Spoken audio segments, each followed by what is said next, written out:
সিপাহী বিদ্রোহের নেতা কে ছিলেন? মঙ্গল পাণ্ডে। মঙ্গল পাণ্ডে। সিপাহী বিদ্রোহের নেতা ছিলেন মঙ্গল পাণ্ডে।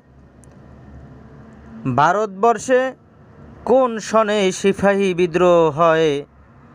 ভারতবর্ষে 1857 সালে সিপাহী বিদ্রোহ হয়। 1857 সালে সিপাহী বিদ্রোহ হয়। তেভাগা আন্দোলনের নেত্রী কে ছিলেন?